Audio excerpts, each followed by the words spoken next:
Di antara yang diyakini madhab Malikiyah, ini saya baca saja teksnya. Jadi ada riwayat namanya, kalau Said Muhammad bahasakan itu Ataqoh Somadiyah. Kalau di Indonesia kadang orang bilang Al-Ataqoh Al-Kubro, yaitu dengan membaca surat Ikhlas. Di sini jumlahnya hanya 100 kali, Kila 1000 kali. Tadi berapa semua? 700 juta. Ini sudah susuk banyak ini. Di sini hanya 40, riwayat lagi 100, 1000. Terus sampai tadi berapa? 800 juta. Wah, ini sudah susuk ini. Itu anak cucu sampean pasti masuk surga itu kalau bisa. Ini saya baca, ini kitabnya Said Muhammad ini. Suratul Ikhlasi wal Itqu minan nar. Akhrajat Tabrani fil Kabir an Fairuz ad-Dailami wa wa Ibnu Uftin Najasi. Waqad khadaman Nabiyya sallallahu alaihi wasallam. Orang ini jadi khadimnya Nabi. Qala Rasulullah sallallahu alaihi wasallam, "Man qara'a qul huwallahu ahad mi'ata marratin fi shalat ghairiha katabahu lahu bara'atan minan nar." Ini hanya berapa ini? Mi'ata marrah. Berarti kalau satu orang itu cukup 100. Tadi sudah untuk 7 turunan tadi untuk orang berapa? Ya, untuk 7 turunan cukup. Untuk 7 turunan. Nah, sudah susuk ini, sudah susuk ini. Aduh, ribet ini. Nah, ini tak cari pembenarannya, ini supaya keren. Ini di halaman 188 Abwabul Farad. Warwa Ibrahim bin Muhammad Al-Khiyari fi fawaitihi an Khudzaifa marfu'an. Man qara'a qul huwallahu ahad alfa marratin faqad ishtara nafsahu minallah. Berarti 100, ada riwayat lagi 1000. Nanti tak carikan lagi yang berapa? 1 miliar mungkin. Jangan banyak-banyak. Nah, ini saya baca ya. Wa hadzal adatu huwa al-ma'rufu bi ataqatis somadiyah. Wa qad nassa jama'atun mutaakhiril malikiyah ala istihbabi ataqatis somadiyah. Wa haddu ala qiraatiha wa istimaliha. Minhum Asy-Syaikh Abdus Salam Al-Asmar sak terus ini. Jadi kullu haula'i istahabbu ataqatas somadiyah ma'atirafi ba'dihim kal misnawi bisiddati fi hadisiha. I'timadan ala anna hadza minal fadha'il allati yutasahalu fiha. Faman sa'a yasta'milaha raja'a husula ma fiha fala ba'sa bidzalik. Ala syarti alla ya'taqida thubuta dzalika anin nabi sallallahu alaihi wasallam hatta la yaqa fil kitsbi alaihi. Jadi intinya itu silahkan Anda bikin jumlah sesuai versi Anda. Yang penting Anda jangan kampanye kalau itu perintah Kanjeng Nabi Muhammad sallallahu alaihi wasallam. Karena kalau kamu atasnamakan Nabi kemudian jumlahnya sampai 800 berapa? 800 juta, berarti Nabi mengajarkan masyaqqah pada umatnya. Jadi cukup yang riwayat itu di sini hanya 100 sama 1000. Jadi kalau jumlah tadi untuk 7 apa? Turunan.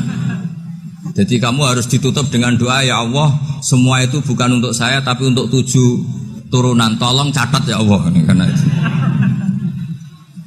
Jadi artinya gini loh ya, orang Indonesia yang sering mempraktekkan ataqoh somadiyah itu bukan tanpa dalil. Ternyata dalam mazhab Maliki, saya masih ingat ketika mbah saya kandung, bapaknya bapak, asmane Mbah Nur Syam, itu wasiatnya minta dibacakan 4000. Yang baca pas itu ya bapak sama anak-anaknya. Dan kemudian alhamdulillah zaman akhir itu mulai agak ngawur. Kalau ada acara itu wong liya kon maca anake mlebu metu gak melok maca. Itu keliru, saya jamin itu keliru. Saya sering kalau mimpin di rumah, kalau yasinan di tonggo-tonggo kok anaknya gak maca, saya keluar. Bapakmu wong liya kon maca, kata saya gitu. Jadi itu menurut saya itu yang jelas, saya sampai ngisi begini. Yang ada riwayatnya itu idza mata ibnu adam min qata amaluhu illa min salasin shadaqatin jariyah au ilmin yuntafa'u bi aw waladin sholihin yatullah. Itu tidak ada di hadis au kiyayin sholihin yatullah kata. Yang ada itu awaladin apa? Sholihin. Jadi anaknya harus ikut, kalau tidak ada usah kata. Akhirnya anaknya wedi, nggih Gus nggih. Akhirnya tak kei jagung paling akeh, kula mendet sithik. Wong aku ra anake kok. Kadang-kadang enggak, orang lain baca buahnya, anaknya mau melebu metu mau enggak no tamu mbek rokokan. Itu harus ditobatkan itu. Keliru itu. Karena nasnya bukan auqiyayin sholihin tapi awaladin sholihin. Ini bukan provokator, ini memang ya seperti itu. Nah terus tentang tadi la ilaha illallah yang didawuhkan Gus Azaim. La ilaha illallah itu penting sekali, cuma saya mohon itu dielmoni lah. Jadi dulu kalimat ini menjadi spesial karena dielmoni, karena dimulai dari fa'lam annahu la ilaha illallah. Terusannya ayat tuh wastaghfir li dzambika walil mu'minina wal mu'minat.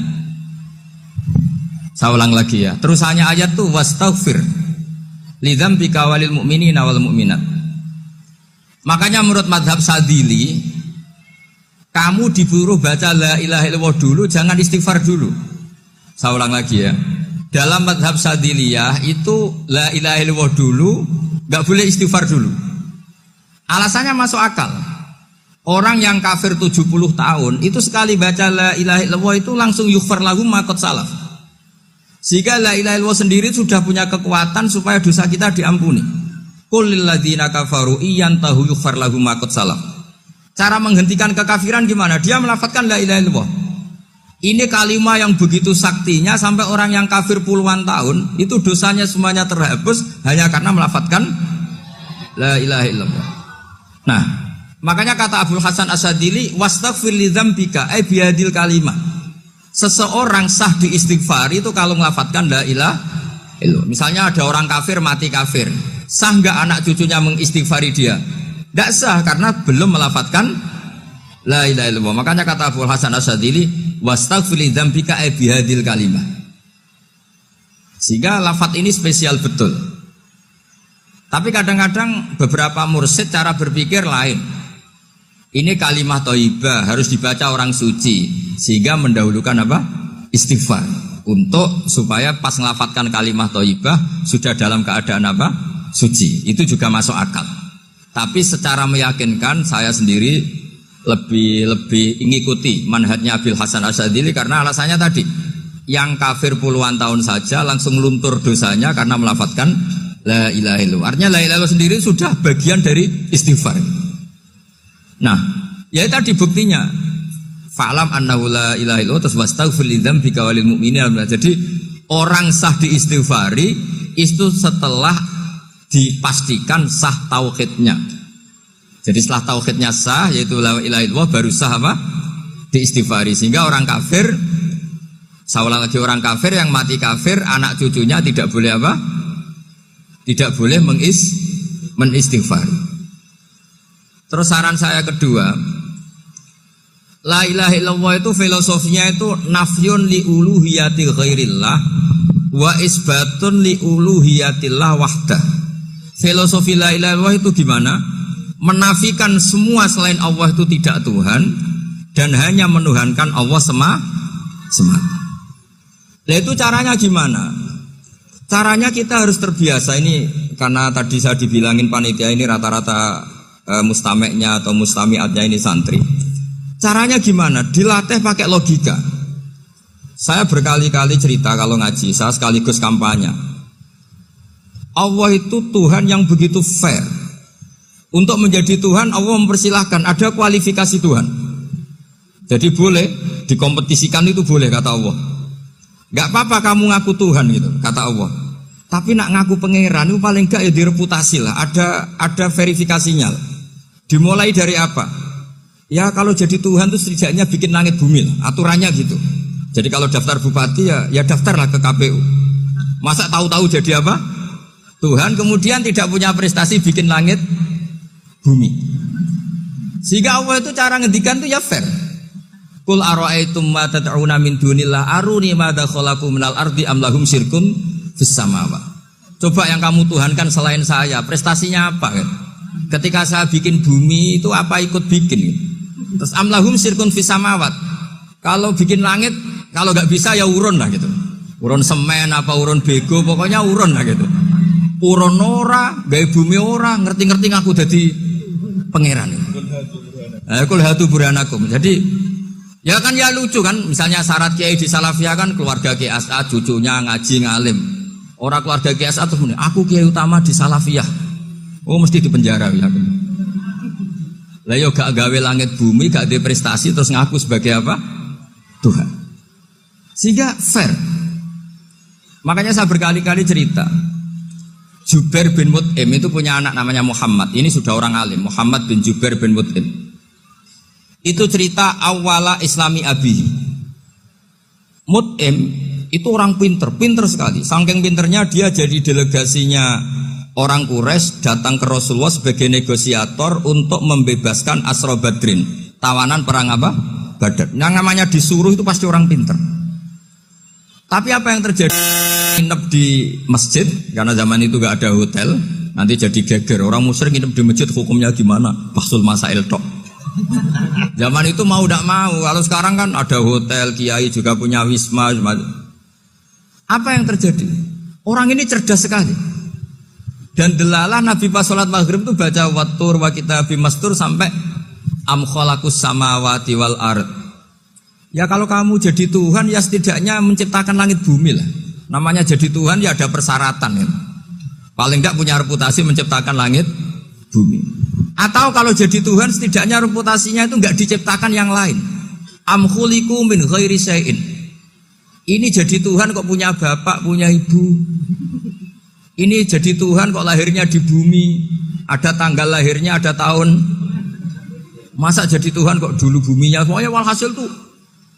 Akhirnya Nabi ketika salam sholat maghrib, dia datang, ya Rasulullah, akalku habis oleh ayat yang barusan kau baca. Sudah saya Islam saja. Argumentasi selain Allah Tuhan itu batal. Itu, nah saya mohon santri-santri salafiyah itu baca Quran sampai seperti itu.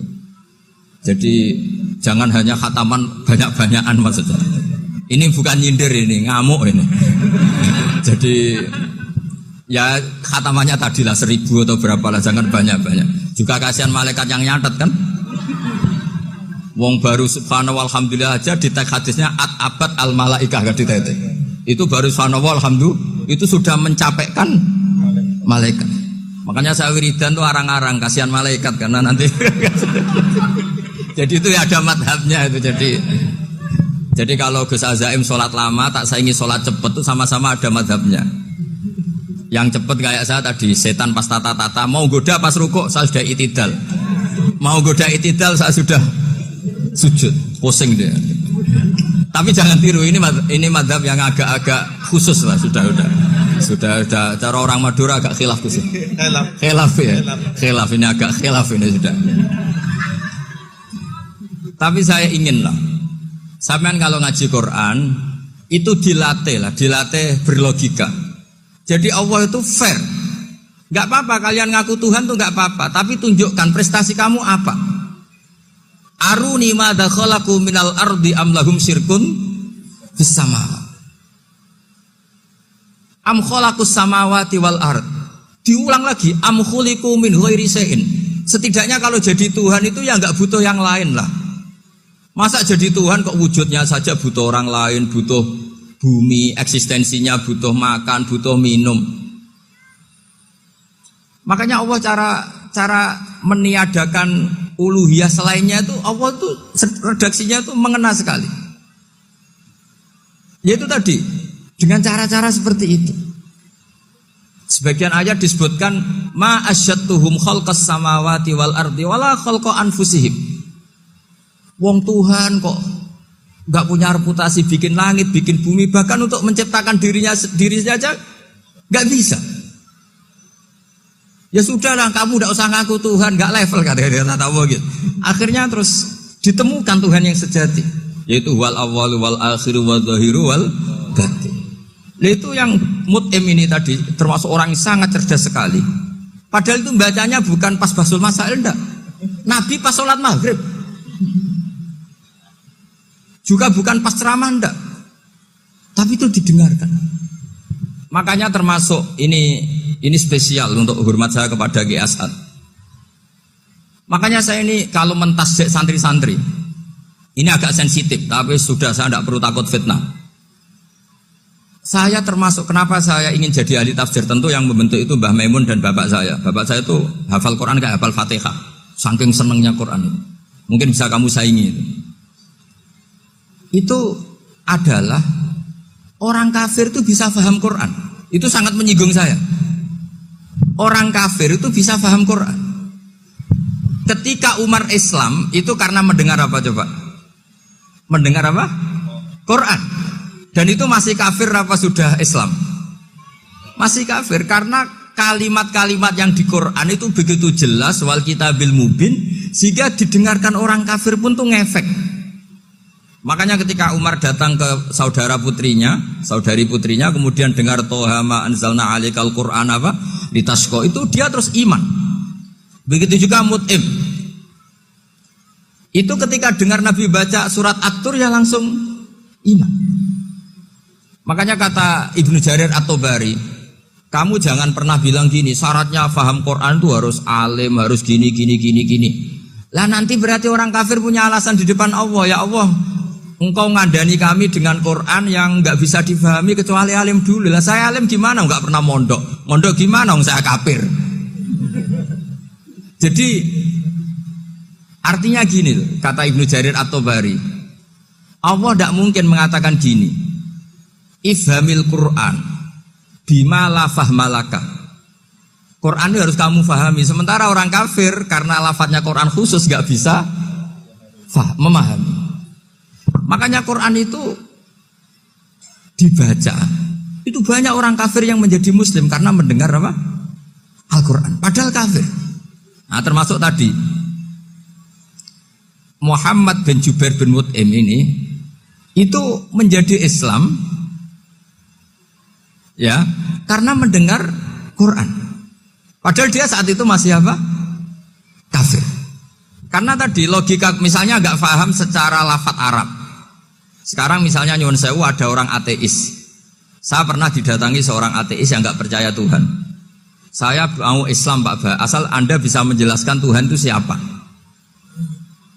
Coba Quran dibaca secara makna, tidak secara lafadz tapi secara makna. Begini misalnya, ada orang ateis datang ke saya, Pak Ba, saya mau Islam, asal Anda bisa menjelaskan Tuhan itu siapa. Terus saya tanya, ini ngajak goblok-goblokan apa pinter-pinteran kata saya. Terus dia jawab, ngajak pinter-pinteran Pak, saya ini doktor katanya.